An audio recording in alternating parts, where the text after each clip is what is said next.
L'huile d'olive. Et les carottes.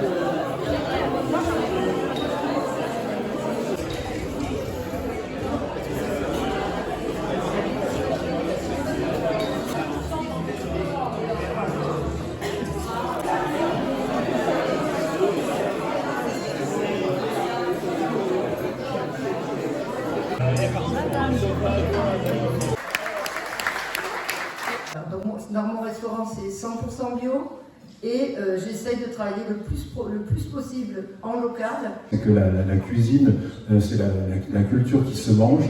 Donc là, on va passer à la culture qui s'écoute. J'ai fâché à la maquinette pour une histoire de sucrerie. Alors je remplis mon assiette de la plus joyeuse des recettes. On répète, encore une fois. C'est pas facile, hein, c'est vrai qu'on vient de manger et tout, on va essayer de recommencer. En attendant dans mon assiette à vous. En attendant dans mon assiette.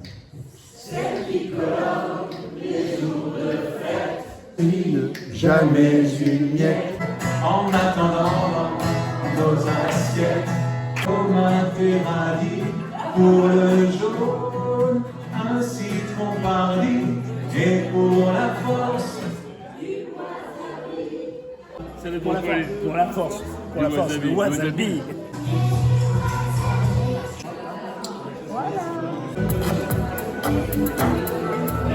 Je remercie aussi au nom de tous les chamans.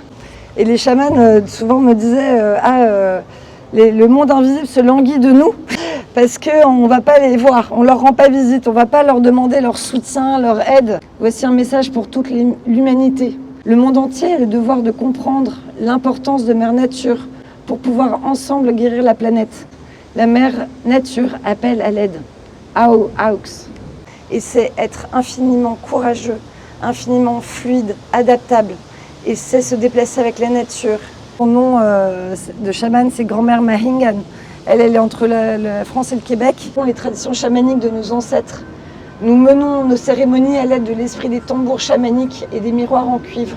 As-tu déjà pris un arbre dans tes bras, senti la vie qui circule et la connexion entre vous?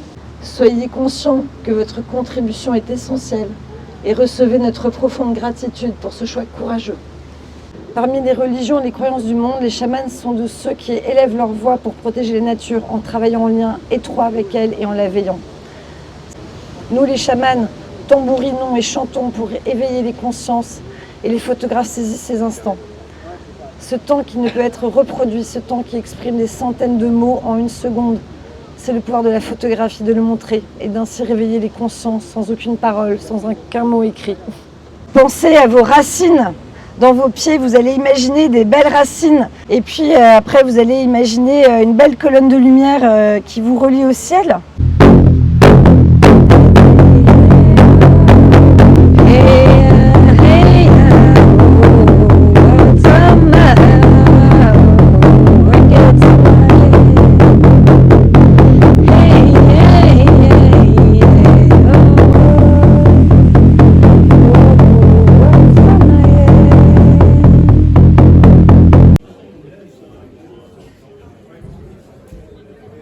J'ai vu la fin de la construction de la cheminée et j'ai vu la démolition de la cheminée en tant que maire. On a travaillé avec Annie Mabilé très étroitement à la réalisation d'une enquête.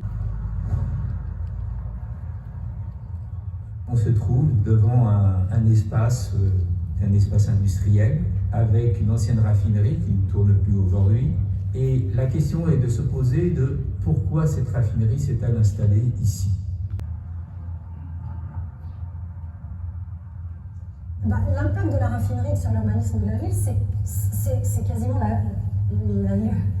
la raffinerie qui a créé la ville. C'est-à-dire que sans cette raffinerie, il n'y aurait jamais eu cette Petite Couronne existait. Petite Couronne était un village. Petite Couronne serait peut-être resté un village, comme de nombreux villages en bord de Seine. Pour vous montrer comment était le village, parce que Petite Couronne était un gros village, il y a ce tableau qui représente l'église et les maisons qui étaient à côté avec des prés et des vaches. Vous pouviez les voir, les cheminées? Ah oui, parce que la fenêtre de ma chambre, là, je voyais bien. De là, je retour sur la Seine, tout ça passé. On est au croisement de l'ancienne rue du passage d'eau qui descendait de Petit Couronne jusqu'au passage d'eau à la Seine. Ben là, c'est démuré parce qu'ils ont fait la gare pour l'expédition des carburants. On se trouve à quel endroit ici? Le bassin de l'ex-raffinerie Shell, appelé encore aussi la couronnaise de raffinage, un des principaux sites pétroliers du port de Rouen.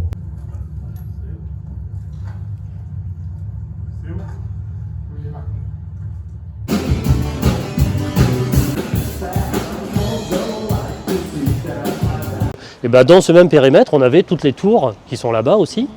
Et de l'autre côté, on verra plus tard quand on fera la déambulation, mais même chose du logement social aussi. Et donc on avait un peu des fractures comme ça. Est devenu aussi, en termes d'architecture, le quartier le plus récent. Où était le quartier République?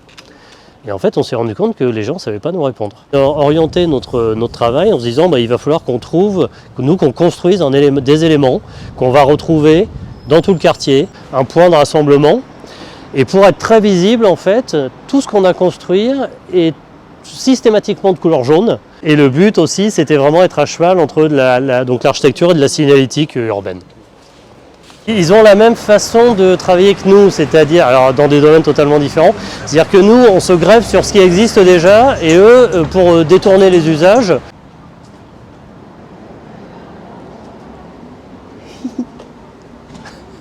donc là, dès qu'on l'a construit, en fait, on a fini de le construire, et 5 minutes plus tard, il y avait des gens assis dessus. S'était dit, mais à quoi elle sert? À quoi sert cette barrière? Je ne sais pas si ça sert de boîte à dons. En tout cas, on a vu pas mal de bouteilles posées. Parce que je pense que les gens viennent prendre l'apéro autour là. Sur celui-ci, en fait, on passait tous les jours devant cette palissade. On a vraiment tout de suite eu l'idée de faire un petit escabeau pour que, au moins, que les gens, pas forcément profitent du jardin, mais au moins voient ce qui se passe derrière. Un peu, nous, on en a mis dans tout ce qu'on appelle le quartier République. Là, c'était pour borner vraiment le quartier. Et pour l'anecdote, on était en train de le construire, on faisait des petites retouches de peinture.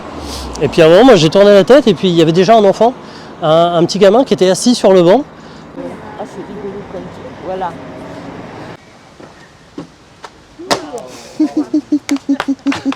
Allez. Allez, on grimpe. Allez, c'est parti.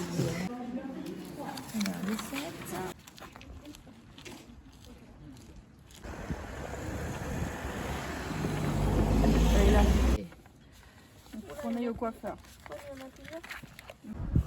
On prend horloger.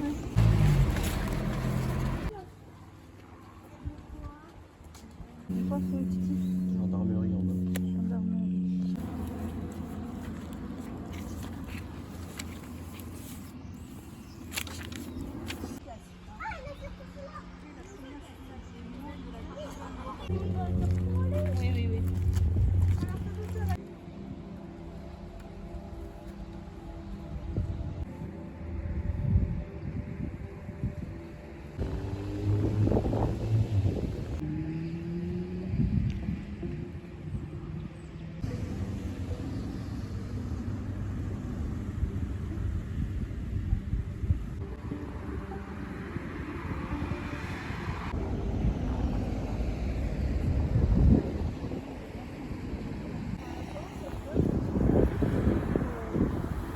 La question que je vous pose, c'est qu'est-ce que vous pourriez imaginer sur ce terrain d'en face? Qu'est-ce que vous aimeriez bien qu'il se passe? C'est très beau. Il a une lumière, il a une super lumière. Le truc en extérieur, je disais à Margot, entre les promeneurs de chiens passant en voiture. Voilà la pancarte. Alors du coup, on s'est dit avec Margot en compétition.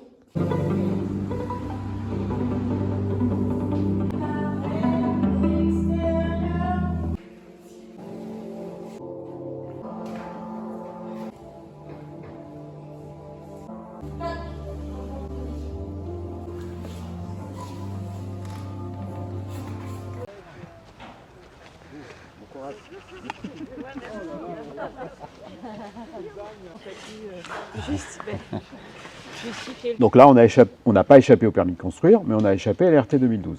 Mais on fait mieux que la RT 2012.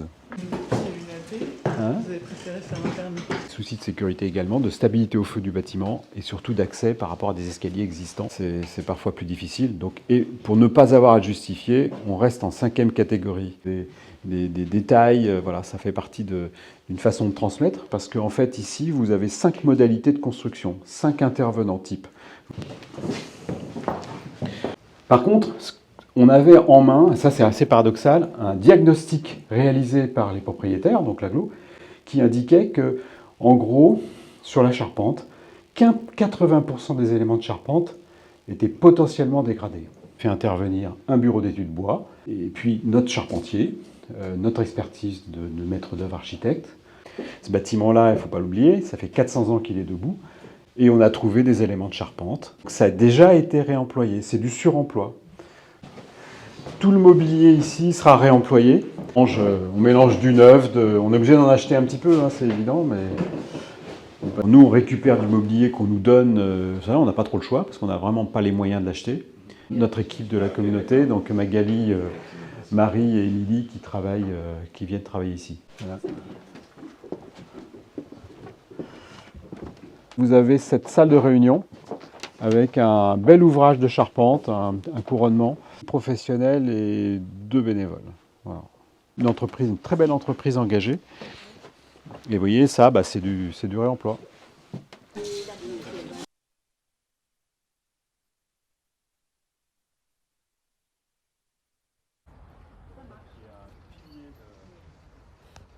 Il y en a un qui va peut-être rentrer dedans, regardez.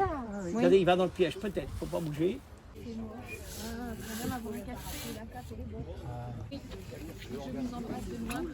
Ah, ça c'est gentil. Hein.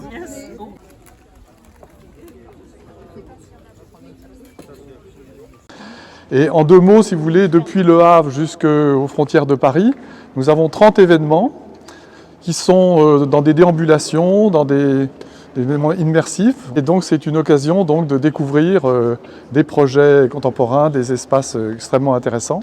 Ici on a une bonne représentation des différents publics, le grand public, les acteurs de l'acte de construire. L'EPAMSA, c'est un établissement public d'aménagement créé en 1996 pour redévelopper, je fais simple, les friches industrielles le long du 78 et le redéveloppement de ces friches parce qu'il y avait beaucoup de territoires en friche le long de la Seine. Un des premiers partis pris du projet était de profiter du requestionnement du plan pour relier Mantes-la-Jolie qui se situe ici à Mantes-la-Ville avec ces quartiers existants de logements ici. Donc sous la structure, l'idée c'est de venir créer des bâtiments qui viennent ne pas toucher la structure mais vraiment s'apposer sous la série de portiques. Jusqu'aux années 90, la partie friche Sulzer et la partie SNCF à côté sont restés le plus gros centre de travaux, c'était le centre de travaux de toute l'Île-de-France. 11 trains qui rentraient en simultané sur le site et qui étaient réparés. En 2018-2019, nous avons commencé nos travaux de dépollution et je vous invite à observer la structure. C'est une structure donc aussi 1958, on est aussi dans ces constructions d'après-guerre. Ça oui. C'est la photo des moteurs qui étaient produits. Donc là oui, on est en dessous le pont roulant qui a la plus grosse capacité, puisque capacité de 100 tonnes, quand même 100 tonnes sur 30 mètres de portée. Aujourd'hui, Sulzer, vu qu'ils se sont fait racheter le brevet du moteur lent, donc se consacre essentiellement à la partie pompe. Le nouveau site Sulzer et donc la production, les emplois sont restés sur le territoire du Mantois.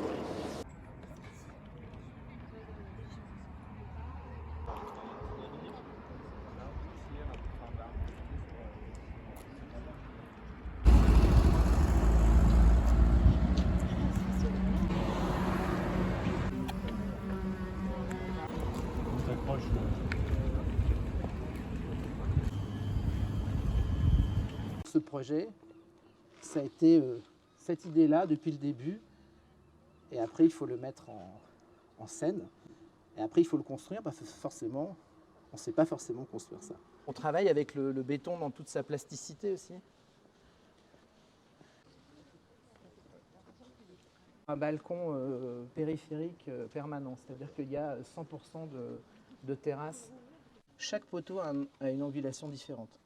Et tout ce qui est sous-face et façade, c'est du coulé en place. Là, on a des cadrages sur toute la ville. Donc ce qui est intéressant, c'est aussi les voisins entre eux en fonction des endroits où ils habitent. Jamais les appartements sont les mêmes et les vues sont les mêmes.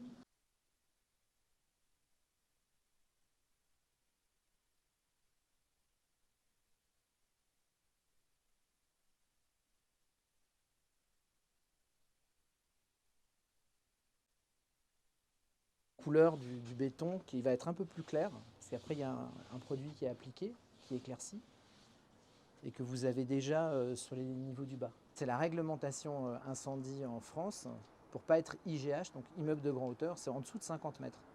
Donc le dernier plancher accessible du projet, il est à 49, 80, voilà. Et après vous avez le bâtiment, puis vous allez avoir tout le couronnement du projet, bon ça vous le verrez quand... C'est-à-dire qu'en fait la trame, elle va continuer. Il y a le dernier niveau qui s'arrête et après la trame continue sans le bâtiment. C'est-à-dire qu'il y a un rapport au ciel qui est hyper important. Donc là, il y a encore un autre défi, c'est que tout ça, il faut que... Voilà. Je pense qu'à un moment donné, l'architecte, il doit s'effacer. Les gens, ils doivent vivre les endroits.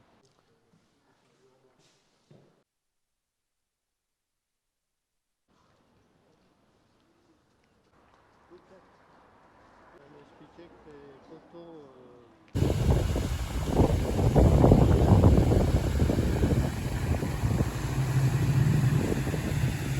Une place pour autres vivants que nous dans une ville. Et aussi dans cette conscience que nous aussi on a des animaux et nous on dépend des plantes et les plantes sont nos ancêtres. Aller pour mieux regarder, c'est la petite phrase clé du Festival Zigzag et ça colle super bien à mon expo aussi car c'est justement ça.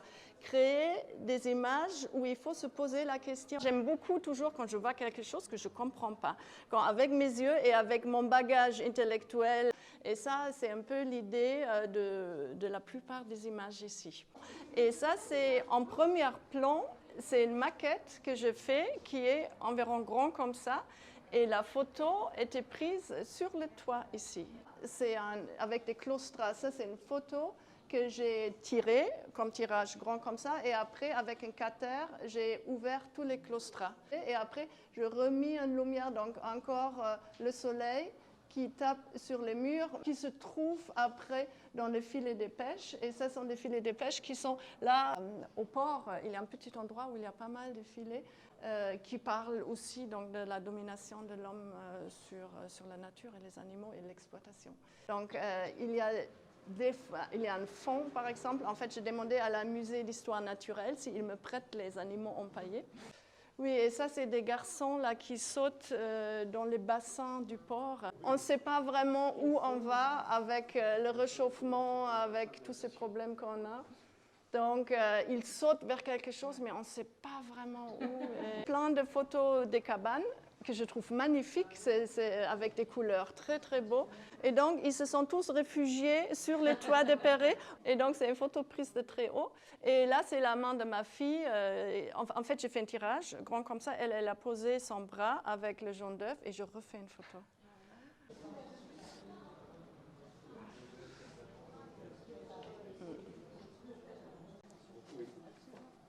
Donc à la base, l'exposition, on l'avait imaginée en 3 parties. J'imaginais 3 espaces, la résidence, donc on va dire que c'est plus cette première partie de l'exposition. On arrive au début du printemps dernier, dans un bâtiment vide depuis 12 ans. Ce qu'on a constaté tout de suite, c'est que c'est un bâtiment qui a une structure assez simple. C'est un rectangle en plateau libre et il est traversant et surtout, pendant toute la déambulation, on a une vue vers la vallée et vers la cour Saint-Philibert. Et pendant la résidence, on avait mis en place une boîte aux lettres, que vous avez certainement vue sur la façade. Et puis, toutes les semaines, on faisait un partage d'imaginaire où on présentait un projet ou un film et on en discutait derrière. Et l'idée, c'est d'ouvrir... C'était aussi une manière de susciter plein de questions et puis de débattre avec tous ceux qui passaient le pas de la porte dans l'atelier.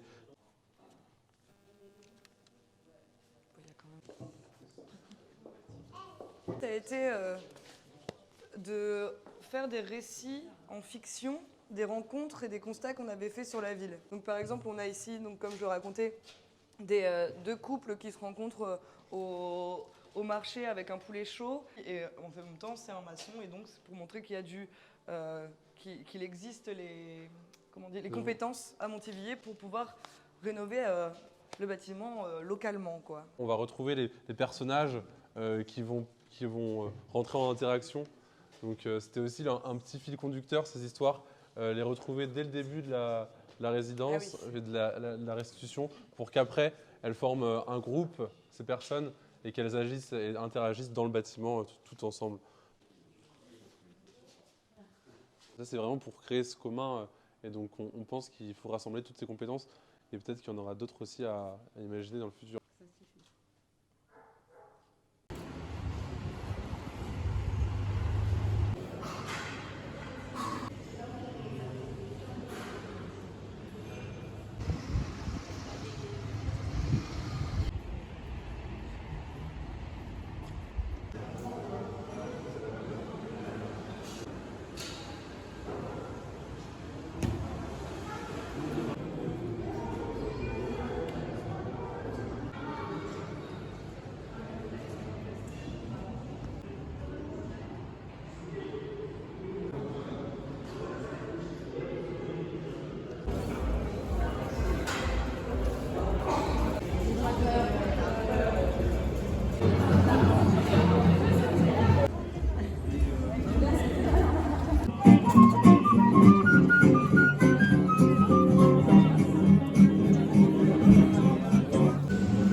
C'était promis de... Elle voulait absolument qu'il y ait des prix. Il y a deux choses. Qu'est-ce que ça a été? Les tomates? Ah, pardon, c'est pas bien. Ça m'a impressionné. C'est milliers de fois.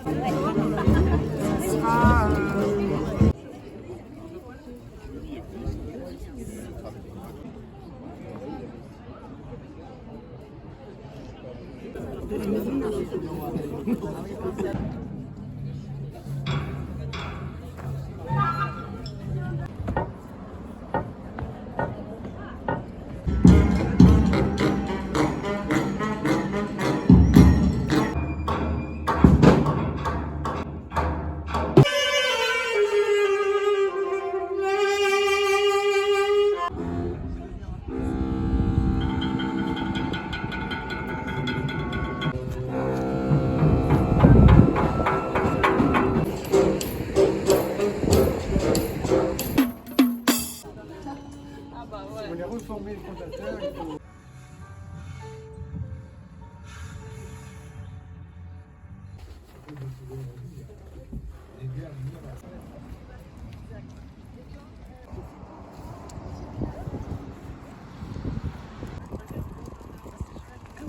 Ah, voilà, sur le métal, sur le...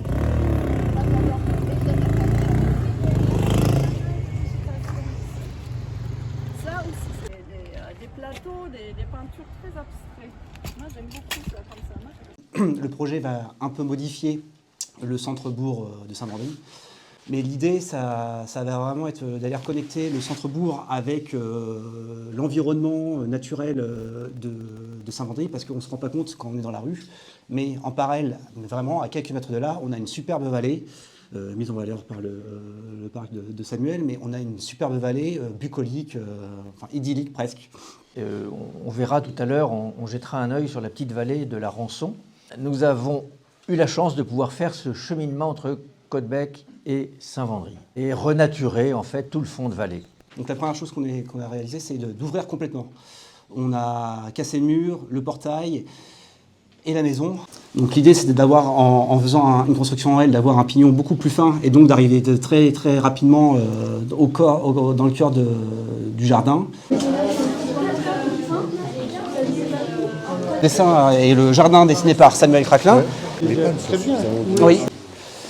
L'idée aussi pour le projet, ça a été de cloisonner le moins possible le projet et en différenciant les espaces de manière naturelle. Alors, vous voyez les grandes diagonales là sont non porteuses et vont servir juste à porter le faux plafond, mais l'idée c'était justement de faire en sorte que la structure verticale se prolonge dans la salle de manière horizontale. Cependant, la terrasse se voudra très vivante et tournée vers la vallée.